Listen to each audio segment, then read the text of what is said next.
Muita alegria, é um privilégio realmente que Deus nos concede de estarmos aqui juntos. Como a Eugênia orou no início, né? Nós temos um privilégio de estar aqui em vida, não é verdade? Quantas pessoas, às vezes eu fico olhando nas redes sociais, no Facebook, toda semana tem pessoas que estão partindo, né? Então, mas Deus nos tem dado graça para estarmos em vida. Sabemos que a vida é algo que pertence a Deus. Ele dá e tira conforme os seus desígnios, os seus planos. Mas nós estamos aqui para falar sobre esse tema, a ressurreição de Jesus, o verdadeiro sentido da Páscoa. Vamos orar para que Deus nos dê sabedoria para entender a palavra dele. Querido Deus, muito obrigado porque o Senhor nos deixou a tua palavra. Tua palavra realmente nos ajuda a entender o teu plano, a tua vontade, os teus desígnios, Senhor, aquilo que o Senhor deseja para nós como indivíduos e para toda a humanidade. Nesta tarde, diante de ti, estamos aqui com a tua palavra aberta e nós vamos lê-la. Pedimos que o teu Santo Espírito fale conosco, conforme a nossa necessidade. Recebe toda a honra, toda a glória, toda a adoração e louvor. Em nome de Jesus. Amém. Então é verdade que o comércio, de uma maneira geral, faz a festa durante a Páscoa. As promoções, os chocolates que são vendidos, as decorações e tudo. Mas a questão é que o que me entristece é que muitas pessoas se esqueceram do verdadeiro sentido da Páscoa. O verdadeiro sentido da Páscoa é que Jesus ressuscitou. Então eu convido você a acompanhar o texto do Evangelho segundo Mateus, no capítulo 28. Nós vamos ler do versículo 1 até o versículo 15 e vamos ver o que os evangelhos falam sobre o verdadeiro sentido da Páscoa. Aqui está o texto, eu coloquei nas duas línguas. Mateus 28, 1 a 15. No final do sábado, ao entrar o primeiro dia da semana, Maria Madalena e a outra Maria foram ver o sepulcro. E eis que houve um grande terremoto, porque um anjo do Senhor desceu do céu, chegou-se, removeu a pedra e assentou-se sobre ela. O seu aspecto era como um relâmpago e a sua veste alva como a neve. E os guardas tremeram, espavoridos, e ficaram como se estivessem mortos. Mas o anjo, dirigindo-se às mulheres, disse: Não temais, porque sei que buscais Jesus, o que foi crucificado. Ele não está aqui. Ele ressuscitou, como tinha dito. Vinde ver onde ele jazia. E depois depressa, e dizei aos seus discípulos que ele ressuscitou dos mortos e vai adiante de vós para a Galiléia. Ali vereis, como vos digo. E retirando-se elas apressadamente do sepulcro, tomadas de medo e grande alegria, correram a anunciá-lo aos discípulos. E eis que Jesus veio ao encontro delas e disse: Salve! E elas, aproximando-se, abraçaram-lhe os pés e o adoraram. Então Jesus lhes disse: Não temais, ide avisar a meus irmãos que se dirijam a Galiléia e lá me verão. E indo elas, eis que alguns da guarda foram à cidade e contaram aos principais sacerdotes tudo o que sucedera.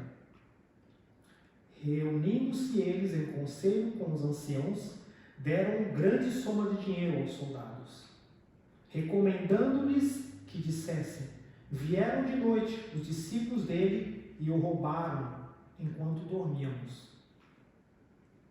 Caso isso chegue ao conhecimento do governador, nós o persuadiremos e vos poremos em segurança. E eles, recebendo o dinheiro, fizeram como estavam instruídos.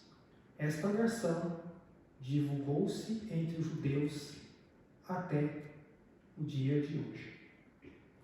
O dia de hoje, quando Mateus escreveu o seu livro, já era no ano 60. E eles estavam ali contando, muitos judeus, essa história de que Jesus Cristo não ressuscitou.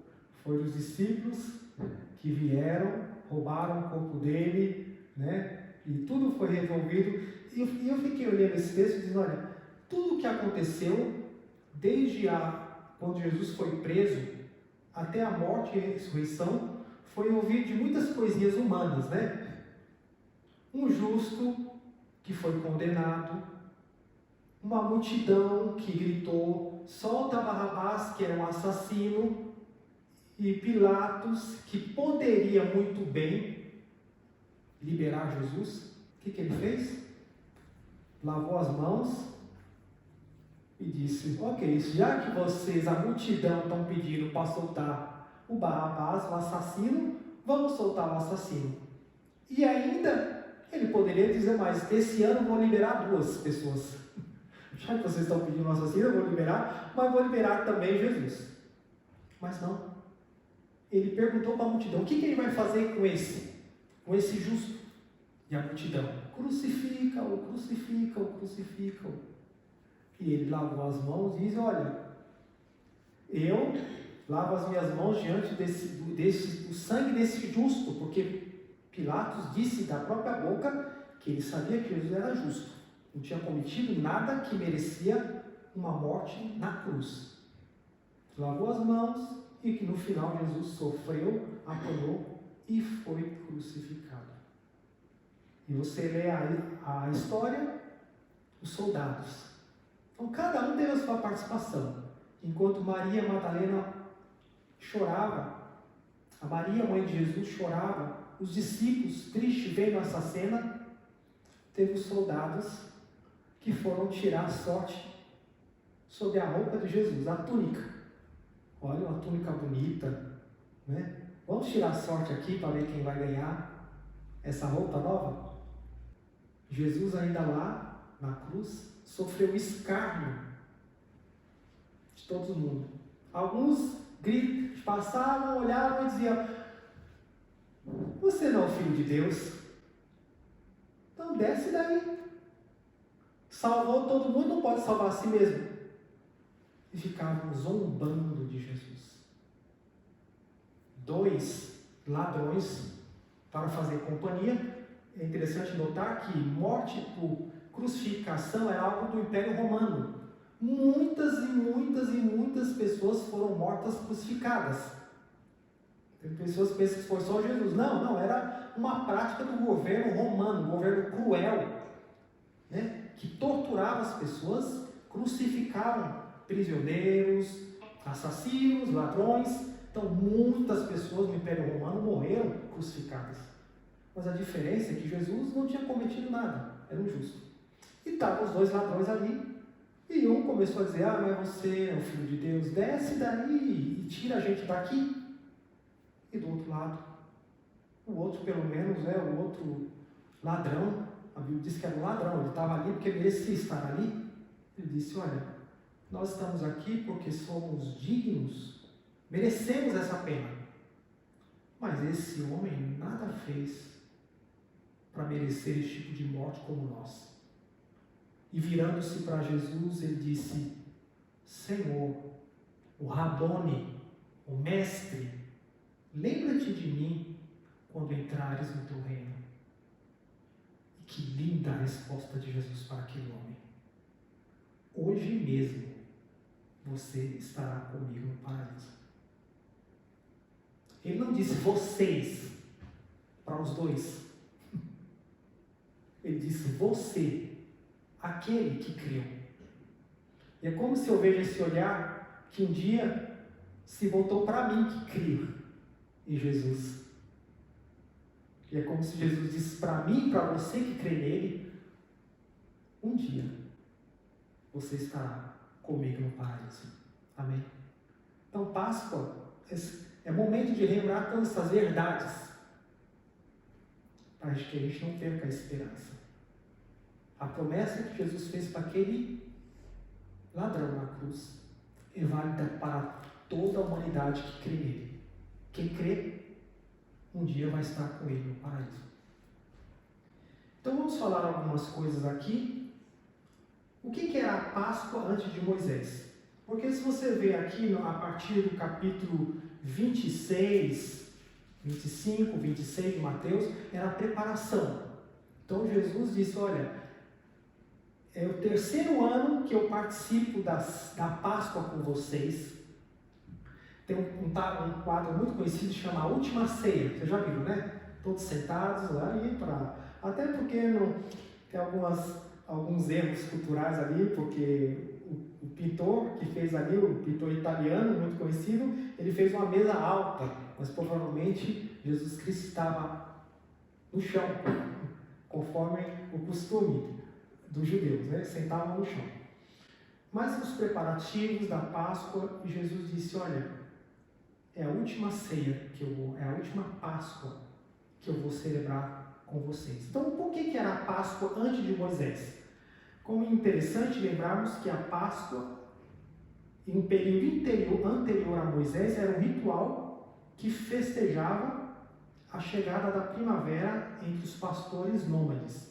Então, eles festejavam a chegada da primavera, depois do inverno, né? Como nós estamos festejando aqui a chegada da primavera, né? Os dias mais longos, o sol agradável, eles festejavam. Depois do hebraico, Pessah, a Páscoa significa a passagem da escravidão para a liberdade.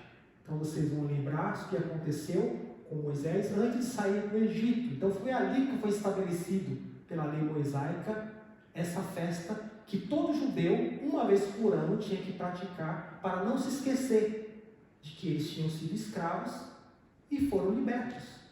Guarda isso aí, né? Sangue do cordeiro. Um cordeiro morreu. Um cordeiro inocente, um animalzinho lá, estava lá comendo, né, a capim, e de repente o dono chega, vem aqui. E nem o cordeirinho, nem inocente, nem sabia que ele ia morrer. E o sangue daquele cordeiro ia ser passado na porta. Isso aconteceu. E naquela noite passou o anjo da destruição, matou todos os primogênitos.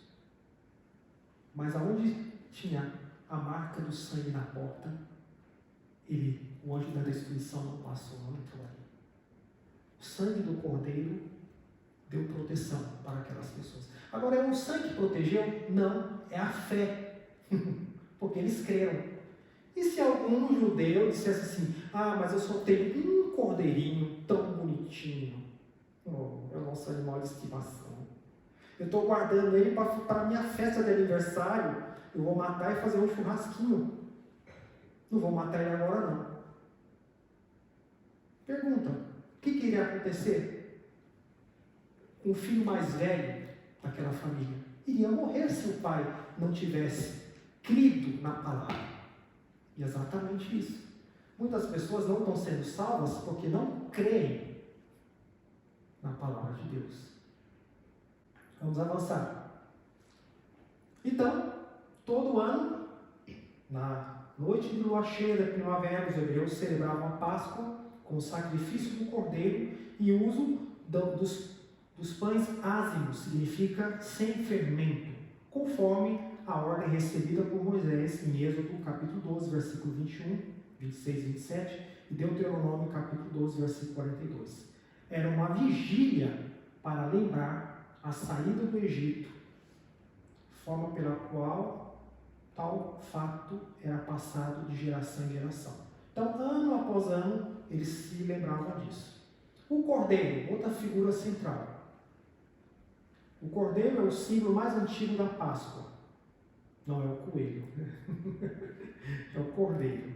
No Antigo Testamento, a Páscoa era celebrada com os pães sem fermento e com um sacrifício de um cordeiro para recordação do grande feito de Deus em prol do seu povo, a libertação da escravidão do Egito. Assim, o povo de Israel celebrava a libertação e a aliança de Deus com o seu povo. Então, Deus fez uma aliança com aquele povo. Já tinha feito com Abraão, Isaac, Jacó, José, que tinha ido para o Egito, e os descendentes estavam ali. Então, eles iam fazer isso para relembrar a saída do Egito. Uma pergunta para vocês. O que significa o Egito na Bíblia? Já parou para pensar? Porque tem duas figuras claras, geográficas. A Terra Prometida, a Canaã e o Egito. Fala muitos textos sobre esses dois locais. O Egito, segundo a Bíblia, significa o mundo. O faraó, aquele que escraviza. E quem que escraviza os homens desse mundo? Satanás. Então, o faraó era um símbolo de Satanás. Triste, né? Porque era um governo extremamente opressor, sem misericórdia. Mas eu disse, eu vou tirar o meu povo do Egito e vou mandar para uma terra prometida, onde mana leite e mel, e lá eles vão viver em paz. Então, a terra prometida significa o céu, o mundo, o céu. Olha lá.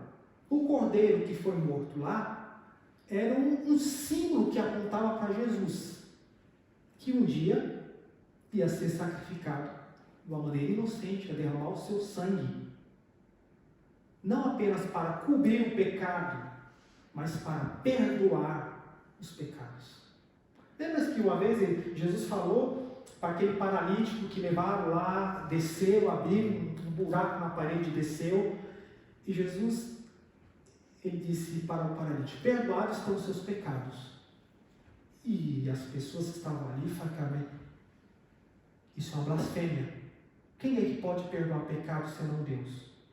Jesus disse, olha, eu poderia ter dito, paralítico levanta e anda, porque ele tinha poder para fazer isso. Mas que para que vocês creiam que o Filho do Homem, ou seja, que Jesus tenha poder para perdoar pecados, eu digo para você, paralítico, levante e anda. E o homem levantou e andou. Jesus começou a dar, durante o ministério dele, sinais de que ele realmente era o Filho de Deus. E quando Jesus foi crucificado, o que aconteceu? Nós lemos o texto. O que houve? Terremoto. O sol se escureceu. E todo mundo ficou ali. E diz que o responsável, o centurião, o militar que estava ali, ele disse: ei, a gente fez uma coisa que não deveria falar. Ele: olha, esse homem realmente era justo, olha o que está acontecendo. Trovões, relâmpagos, o sol desapareceu, ficou tudo escuro. E ele, virando para Jesus, disse: verdadeiramente esse homem era o Filho de Deus. Olha, um homem que não cria, há pouco tempo, estava batendo em Jesus, mas eles viram. E os sacerdotes lá no templo de Jerusalém, diz que a cortina que separava o lugar santo dos santos, onde ninguém podia entrar, uma vez por ano, o sumo sacerdote entrava lá dentro, a cortina rasgou de alto a baixo. Todas essas coisas aconteceram na Páscoa. Por isso que a gente vê que a Páscoa é uma das festas mais importantes. No Novo Testamento, Jesus Cristo é o Cordeiro de Deus, sacrificado uma vez por todas, em prol da salvação da humanidade, em prol da minha e da sua salvação. O apóstolo São Paulo escreveu: o salário do pecado é a morte, mas o dom gratuito de Deus é a vida eterna em Cristo Jesus nosso Senhor. Então, pelas nossas faltas, pelos nossos pecados, por tudo de mal que nós fazemos, nós merecíamos a morte. Mas Jesus pegou a morte no nosso lugar, para nos dar vida, para nos perdoar. Que maior presente nós podemos receber que é o perdão de Deus? Nenhum. Dinheiro não pode pagar isso. Dinheiro não pode resolver um problema de consciência. Mas se você confessa você confessa o seu pecado, Jesus Cristo perdoa, porque Ele é o Cordeiro de Deus. É a nova aliança de Deus realizada por seu Filho Jesus Cristo. Agora, não só por um povo, mas por todos os povos. Então, nós vemos no Evangelho. Mas a todos quanto creram, deu-lhes o poder de serem feitos filhos de Deus. Não é só o povo de Deus, o povo de Israel. Todos os que creem, deu o direito de se tornar filho de Deus. Então, aqui a diferença, outra grande diferença, entre as criaturas de Deus e os filhos de Deus. Quem é criatura de Deus? Todos que nasceram sobre essa terra. Quem são os filhos de Deus? Aqueles que aceitam o sacrifício de Jesus. Pessoas que não aceitam, que rejeitam Jesus, triste delas. São criaturas, não são filhos. Filhos é aqueles que aceitam ser adotados por esse Pai maravilhoso que é o nosso Deus. Então hoje nós celebramos a Páscoa, não fazemos com sacrifício de cordeiro, não se alimentamos com pães sem fermentos, pois Cristo já é o sacrifício, uma vez por todas. E isso aconteceu, os detalhes da última ceia. Jesus pegou o pão, rompeu o pão e disse: esse é o meu corpo, que é dado por vós. Fazer isso todas as vezes que comerem e beberem em memória de mim. Na Eucaristia, na celebração da ceia, nós lembramos desse texto. Foi Jesus que pegou. Os discípulos tinham feito isso sempre, muitos anos antes, mas naquela noite Jesus disse: olha, talvez eles não entenderam, foram entender depois, né? Jesus disse: olha, o meu corpo é dado por vós. Pegou o vinho e disse: esse é o meu sangue, que é derramado pela remissão dos vossos pecados. Fazer isso em memória de mim. E os discípulos comeram o pão, beberam do cálice, cantaram um hino e saíram para o Monte das Oliveiras. E depois começa todos esses acontecimentos que nós acabamos de falar, até a crucificação de Jesus Cristo na sexta-feira, o enterro dele, depois sábado, o domingo de manhã, ele ressuscitou. O verdadeiro significado da Páscoa, embora essa palavra, Pessah nos judeus, foi a libertação do povo judeu da escravidão do Egito. No Novo Testamento, a Páscoa celebra a ressurreição de Jesus Cristo e a nossa libertação do pecado. É na Páscoa que nós devemos refletir sobre a culpa, a morte, o perdão, a vida, o amor e a verdadeira liberdade que só existe em Jesus Cristo. Que bom! Nós podemos festejar a Páscoa nessa convicção de que Jesus Cristo morreu, ressuscitou para nos dar vida eterna. E aqui fica a nossa esperança, porque um dia, na Páscoa temos a ceia de Páscoa, né? Como Jesus celebrou. Hoje em dia tem mais uma comida, né? Uma comida especial nas casas, né? Mas Jesus disse, olha, fazer isso em memória de mim até que eu volte, porque um dia vai ter uma grande ceia. Aonde? Aonde que vai ser a última ceia? A verdadeira ceia no céu, para todos os filhos de Deus. E você quer estar lá? Você quer estar lá? Eu vou estar lá. Você também?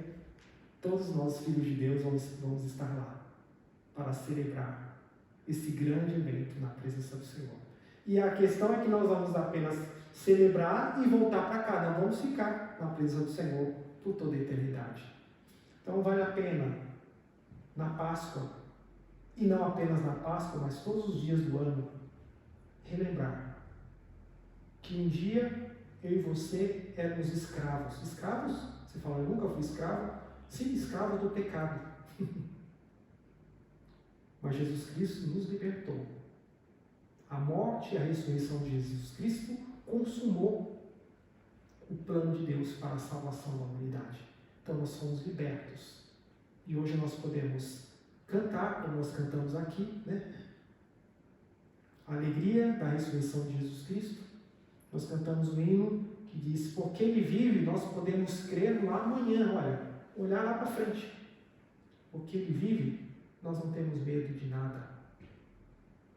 Sofrimento, perseguição, falta isso, aquilo, não temos o que temer, nós temos um verdadeiro Pai que cuida de nós. Então a ressurreição de Jesus Cristo nos dá pelo menos 3 certezas, 3 convicções. Primeira, nosso destino já está seguro em Jesus. Aconteça o que acontecer comigo e com você, o futuro já está seguro. O que vai acontecer ainda esse ano, ano que vem? Não sabemos, comigo nem com você. Será que nós vamos estar vivos ainda muitos anos ou vamos morrer? Ou será que o Covid vai nos levar? Não sei.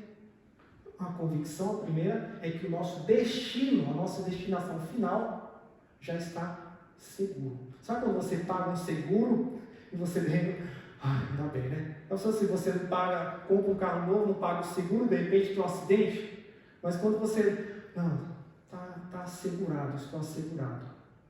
Eu preciso fazer uma operação. Eu pago o meu seguro de saúde. Que caça, não tenho preocupação, está seguro.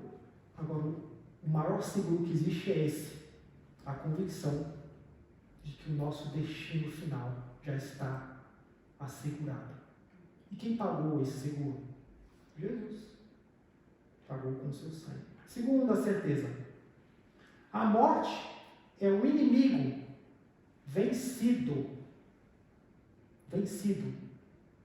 Quem foi que venceu a morte? Jesus. Ele diz, por quê? Eu venci a morte, todos que creem em mim, um dia vencerão a morte. Aleluia. A morte não vai conseguir. Eu li o texto no início do culto, né? 1 Tessalonicenses 5, o que diz o texto?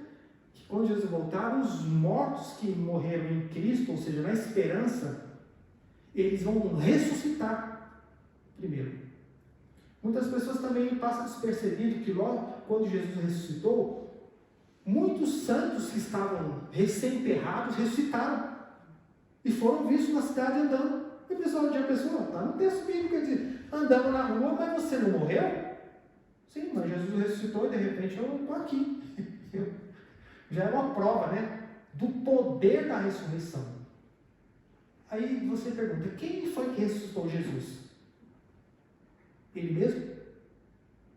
A Bíblia diz que foi Deus que ressuscitou Jesus dentre os mortos. Deus Pai ressuscitou Jesus dentre os mortos.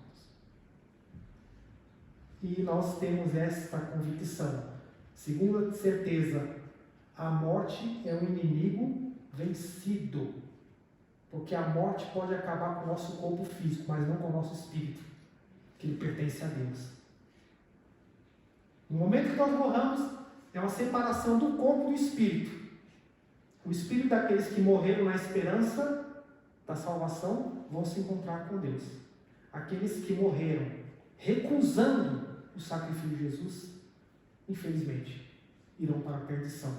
Porque Deus desejou isso? Não. Deus não deseja que ninguém se perca, mas que todos sejam salvos. Mas é uma questão de escolha. Terceiro e último lugar. Terceira certeza. Há um poder disponível para compartilhar esta maravilhosa notícia para todos os povos da terra. Qual é esse poder? O poder da presença de Jesus conosco. Ele disse, ele já tinha ressuscitado antes de subir ao céu. O último versículo do Evangelho segundo São Mateus. Vou ler aqui para vocês, não está aqui programado, não está projetado, mas eu vou ler com você os últimos versículos do Evangelho segundo São Mateus, capítulo 28, versículo 16 diz: Os 11 discípulos foram para a Galileia e chegaram ao monte que Jesus tinha indicado.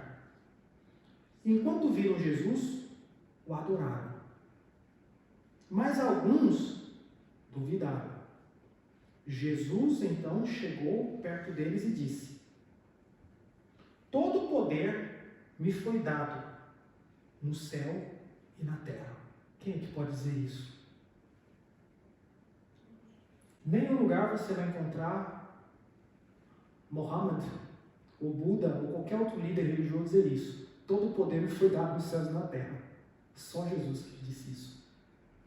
E ele disse: Portanto, vão, ide entre todos os povos da terra e façam com que sejam meus seguidores.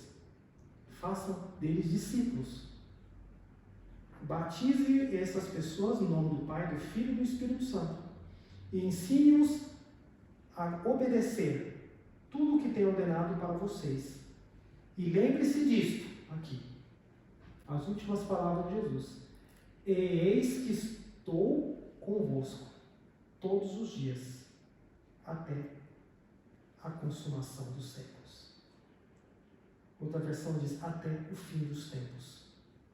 Essa é uma certeza. A presença de Deus comigo, com você. Então é isso que dá alegria no nosso coração, de compartilhar isso com outras pessoas. E Páscoa é para nos lembrar. Um dia, eu e você já foi escravo do pecado. Jesus Cristo nos libertou e nos deu poder para ir até outras pessoas, para que elas também sejam libertas e tenham essa mesma esperança que nós temos. Convido vocês a orar juntamente comigo. Feche os seus olhos. Comece agradecendo a Deus, porque você conhece os verdadeiros sentidos da Páscoa. Agradeça a Deus porque Ele te libertou, te deu uma nova vida. Agradeça a Deus pela convicção de que um dia cada um de nós podemos estar na presença do Senhor por toda a eternidade. Querido Deus, muito obrigado. Obrigado, Senhor Jesus, porque o Senhor nos deu, através da Tua Palavra, a compreensão do que significa esta pequena palavra, Páscoa. O verdadeiro sentido é que o Senhor deu a sua vida para nos salvar. O Senhor, através da sua morte e ressurreição, nos libertou do poder do pecado e nos deu uma nova identidade, a identidade de filhos de Deus. Obrigado, Senhor. Nos ajude a guardar isso.